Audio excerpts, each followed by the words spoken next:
Hi everybody and welcome back to my channel. I hope everybody is well today. I've got a really disturbing story about an American Airlines flight where they restrained a 11-year-old autistic boy on a flight from Maui to Los Angeles with duct tape. So let's get into the story. An American Airlines flight from Maui to Los Angeles was diverted to Honolulu after an 11-year-old autistic boy became disruptive. Witnesses said that the boy attempted to kick out the window seat next to him, and he became physical with his own mother an hour into the flight, which was a 5-hour flight. There is a video, which I will link down below in the video description, showing other passengers helping to restrain the passenger. A man who recorded the incident on his phone said that the boy was screaming and punching and kicking seats in front of him because of a developmental disability. The man went on to say that it was enough to make me feel concerned for me and my family. A fellow passenger also said that he was not wanting to be identified, that he felt bad for the airline because they had to be really delicate with the situation. The plane was diverted to Honolulu, where passengers were put onto other alternative flights or given hotel stays. American Airlines have said that flex cuffs were also used to restrain the boy, who was placed into plastic handcuffs and escorted off the plane with his family. I have just watched this video of the incident, and it is very clear to me that the professional misconduct has been taken place, as a staff member can be clearly seen restraining the boy using the tape and handcuffs. This to me is completely unacceptable, especially to somebody on the autism spectrum who has a developmental disability. This shows clearly to me that there is no training about disabilities or people with developmental disabilities on this flight, or the fact they've had no training in general to deal with people with disabilities.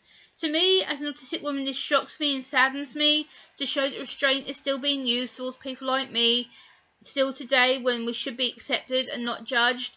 They should never ever, regardless of how bad that situation was, they should have never ever restrained that guy. They should have never ever made that guy panic.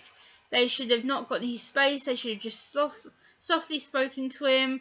They should have reassured him that he'd be okay, give him some fidget toys, maybe give him a colouring book, maybe give him some headphones. That would have helped the sensory input, the anxiety input he was having, and clearly he was so distressed that he was kicking, screaming, and clearly was having a full blast meltdown. So when you have a meltdown, you lose all control. You can't control your focus, you can't control how you feel, how you think, what you're going through at a certain time. So again, you should never ever restrain somebody who's on the autistic spectrum. That is never a good idea, ever. This is just wrong. They clearly didn't think about how to help him or his family, or to help the mother in general. I think this is absolutely disgraceful, and I would never think that airline staff would ever restrain somebody like myself. And the fact of using duct tape and plastic handcuffs is inhumane. It's also putting a disabled passenger in harm's way, or sensory overload, anxiety attacks, panic attacks. No one with me, like me, should ever be done, or this needs to be looked into ASAP. You should never restrain somebody with a physical, mental, emotional, intellectual, developmental disability. The fact is, you're going to make them oversensitized, you're going to make them more anxious, you're going to make them worse to travel in the future on a plane. I realise this was done to protect American Airlines. I realise that they were having to cope at a really stressful time, especially with the pandemic going on.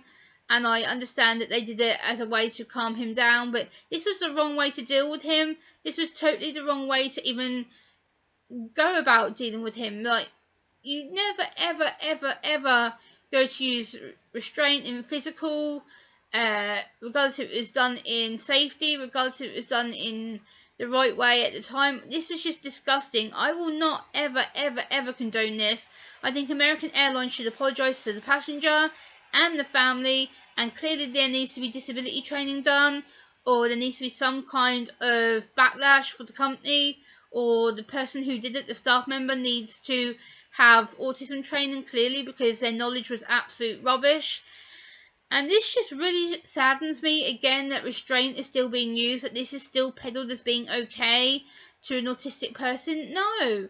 What happens if this is to another disabled person, not autistic person? It could be someone with schizophrenia, it could be someone with Down syndrome, it could be someone with a mental health issue. How are they going to react? Are they going to react worse than this boy probably did? Yes. And it's just absolute disgraceful. American Airlines, I would be willing to talk with you about this on a private Zoom call, or you can come to my live stream. Like, let's work together. I will send a tweet out about this. I will share this video out everywhere. It's just absolute disgusting. There is no need whatsoever to be restraining an autistic boy, regardless if he was in the wrong, regardless if he was upset. You should never, ever, ever put your hands on a passenger. Surely you're trained to be better, to do better than this. And I know you're obviously under stress and under pressure at the time to keep the passengers calm on the plane and whatnot, but yeah, let me know what you think. If you agree with me or disagree with me down in the comments down below, guys. Let me know if you think this was an absolute travesty and never should have happened, or if you think the staff were in their rights to do this. But I can't ever fathom someone doing this to an autistic person, regardless if it's autism, mental disability, physical disability. It's just wrong on so many ways. So thank you so much for watching, guys. I hope you've enjoyed this little story. Again, I will link it down below in my video description, and I will see you soon. Bye!